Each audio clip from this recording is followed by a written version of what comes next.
Hello दोस्तों, नमस्कार। जय श्री राधे, जय राधा रमण। दोस्तों, मैं आयुष बडोला स्वागत करता हूं आपके अपने यूट्यूब चैनल पर। आशा करता हूं आप सभी लोग अपने अपने घरों में स्वस्थ होंगे। दोस्तों, जैसा कि आप सभी जानते हैं कि हमारा जो विषय है वो हस्तरेखा विज्ञान है। हम आज उसी के ऊपर चर्चा करेंगे। आज का दोस्तों जो हमारा टॉपिक है वो है जीवन में यश या अपयश कब हमें देखने को अपने जीवन में, कब ऐसी स्थिति हमारे समक्ष आएगी या आई होगी। तो दोस्तों, हमारी लाइफ में सबसे बड़ा पार्ट होता है ये कि हमारी लाइफ में हमारी इज्जत, हमारा मान, हमारा सम्मान, ये सबसे बड़ी चीज़ होती है। तो आज हम इस विषय पर चर्चा करेंगे। उससे पूर्व मैं आपको बता दूं, यदि आपने हमारा यूट्यूब चैनल सब्सक्राइब नहीं किया है तो यूट्यूब चैनल सब्सक्राइब कर लें और वीडियो को लाइक करें। कमेंट बॉक्स में कमेंट कर कर आप अपना प्रश्न पूछ सकते हैं या आपको वीडियो कैसा लगा आप बता सकते हैं। तो आइए चलते हैं आज के टॉपिक की ओर। जैसे कि आप सभी जानते हैं कि ये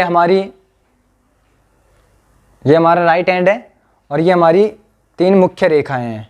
पुनः बता दूं आपको कि ये जीवन रेखा है, ये मस्तिष्क रेखा है और ये हृदय रेखा है। ये लगभग हर जातक के हाथ में आपको देखने को मिलती है। अब जो दोस्तों हमारा आज का टॉपिक है, हमारी लाइफ में यश और अपयश। सबसे पहले बात कर लेते हैं भाग्य रेखा की। अगर भाग्य रेखा ये यहाँ चंद्र से शनि पर्वत तक जा रही है तो ये भी एक अच्छा संकेत है हमारी फाइनेंशियल, हमारे घर में, हमारे पास, हमारे जीवन में कितना पैसा रहेगा, कब कब हमारे पास, हमारी लाइफ में ऐसा कोई मोड़ आएगा जब हमारे पास पैसे को लेकर समस्या आएगी, ये भी ये दर्शाती है। और अगर ये ही रेखा यहाँ शनि पर्वत पर न जाकर ऐसे गुरु पर्वत पर चली जाए, चंद्र पर्वत से आकर गुरु पर्वत तक जा रही है और यहाँ हमारा ये देखो, सबसे पहले हमें क्या जज करना है कि ये जो हमारी फिंगर है, यानी कि रिंग फिंगर हम कहते हैं, अनामिका उंगली, इसका जो माउंट होता है, ये जो पर्वत होता है, इसे हम कहते हैं सूर्य पर्वत। दोस्तों, ये अच्छा उभरा हुआ हो और इसमें अच्छे साइन हो। उसके बाद इसमें अधिकतर देखने को मिलती है कि ऐसे करके एक लाइन इसमें होती है, तो इसको कहते हैं हम सन लाइन या सूर्य रेखा हम कह सकते हैं। तो ये हमें दर्शाती है कि कितना हमें यश मिलेगा, कितनी हमारी कीर्ति होगी, ये सब चीज़ें ये दर्शाती है।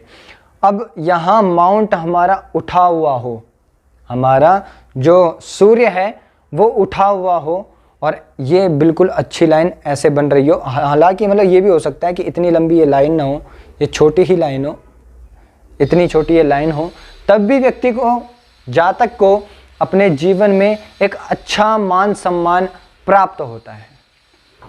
यदि जातक के हाथ में ऐसी रेखा हो और जो सूर्य पर्वत है वो उठा हुआ हो तो जातक को अपने जीवन में एक अच्छा पद और एक अच्छा मान सम्मान लोगों से प्राप्त होता है।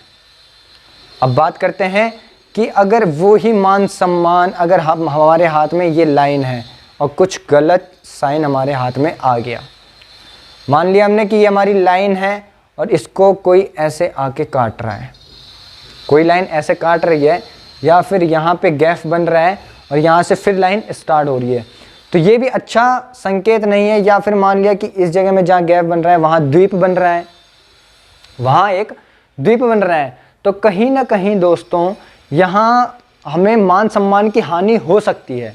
इस उम्र में जाकर जातक को मान सम्मान की हानि हो सकती है।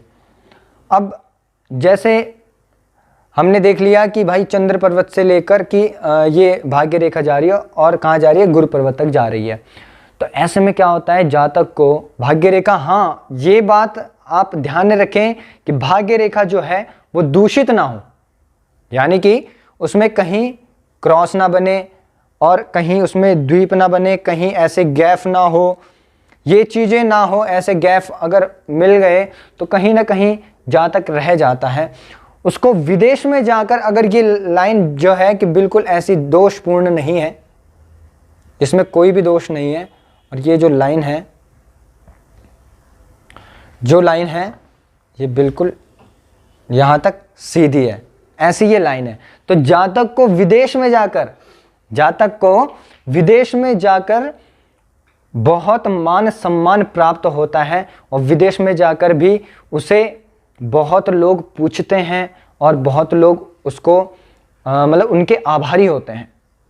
मतलब हम सिंपल सा ये कह सकते हैं कि अगर ऐसी किसी के हाथ में भाग्य रेखा हो जो कि गुरु पर्वत तक जा रही हो, या फिर शनि पर्वत से एक शाखा उसकी गुरु पर्वत तक जा रही हो, ये भी एक अच्छा साइन होता है कि जातक को बहुत मान सम्मान प्राप्त होता है। अगर लाइन बिल्कुल ऐसी है जैसे कि चंद्र पर्वत से गुरु पर्वत तक लाइन जा रही है, तो जातक को बहुत मान सम्मान प्राप्त होता है। स्वदेश में तो होता ही होता है, विदेश में भी जाकर के इन्हें बहुत मान सम्मान प्राप्त होता है। अब बात कर लेते हैं कि जो सूर्य रेखा है इसके विषय में। तो सूर्य रेखा जैसा कि मैंने आपको बताया, अगर अच्छी है, लंबी है, तो जातक को अवश्य ही मान सम्मान अपनी लाइफ में प्राप्त होता है। अब जहाँ हमने देख लिया द्वीप आ गया या यहाँ पर ये क्रॉस बन गया, तो यहाँ पे कहीं ना कहीं जातक को इस उम्र में जाकर मान हानि हो सकती तो हम कम ही कहेंगे, ये कहेंगे कि 100% होगी। और अगर यहीं हमें और हमारी जैसे हमारी की ख्याति बहुत है, हमारे लोक में यानी कि जैसे कि दुनिया में हमारी इज्जत बहुत है, ये हमारी लाइन है, ये हमारी इज्जत बहुत है।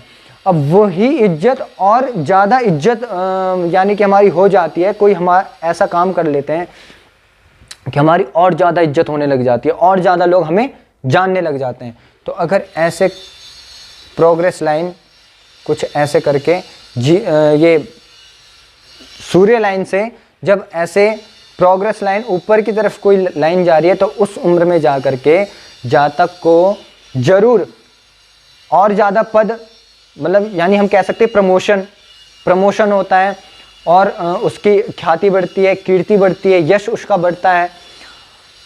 तो इस प्रकार से हम देखते हैं। उसके बाद हम अनामिका उंगली को भी देखते हैं, कितनी लंबी है इसका, कि जो है कि झुकाव शनि पर्वत की ओर तो नहीं है, या फिर बुध पर्वत की ओर तो नहीं है इसका, या कितनी लंबी है, कितनी सीधी है।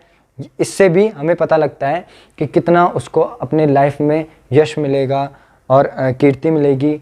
ये सब चीज़ें हम यहाँ से डिस्कस करते हैं। अब जैसे भाग्य रेखा हमने देख ली, तो भाग्य रेखा से भी दोस्तों पता लगता है कि जातक को लाइफ में कितनी अच्छी पोस्ट मिलेगी, या कितना इनके पास आगे जाकर ये अपनी लाइफ में अच्छा करेंगे, ये इन्हें मान पद प्रतिष्ठा, इससे भी पता हम लगा सकते हैं। जैसे कि मैंने अभी आपको बताया कि जो भाग्य रेखा जा रही है शनि पर्वत तक, इससे अगर एक शाखा गुरु पर्वत तक चली जाए तो बहुत अच्छा उसका नाम हो जाता है। गुरु पर्वत अगर ऐसी भाग्य रेखा है और गुरु पर्वत उभरा हुआ है, यानी कि ऐसी भाग्य रेखा है, गुरु पर्वत उभरा हुआ है, गुरु की जो उंगली है वो भी अच्छी लंबाई लिए हुए है, और जातक गुरु प्रधान है, उसके गुण भी और उसमें अच्छे निशान भी बन रहे हैं, कुछ उसमें अच्छे निशान बन गए, तो जातक ऐसे में नेता, या हम कह सकते हैं बड़े बड़े पोस्ट पर जातक ऐसे में पहुंचता है। ज़्यादा तो देखा गया है कि वो नेता बन सकता है, या ऐसे ही हम कह सकते हैं कि विधायक बन सकता है, बड़े बड़े पदों में वो जा सकता है। यानी कि अपने प्रदेश में वो ख्याति जरूर पाता है, अपने प्रदेश में पाता ही पाता है। अगर ऐसी भाग्य रेखा है, विदेश में जाकर 100% वो ख्याति पाता है, विदेश में भी उसका नाम होता है। तो जो आज की चर्चा थी वो हमारी यहीं थी। आज की चर्चा को हम यहीं पे विश्राम करेंगे। यदि आपका कोई प्रश्न हो तो दोस्तों आप पूछ सकते हैं, और पुनः हम नए वीडियो के साथ मिलेंगे। तब तक के लिए जय श्री राधे, नमस्कार।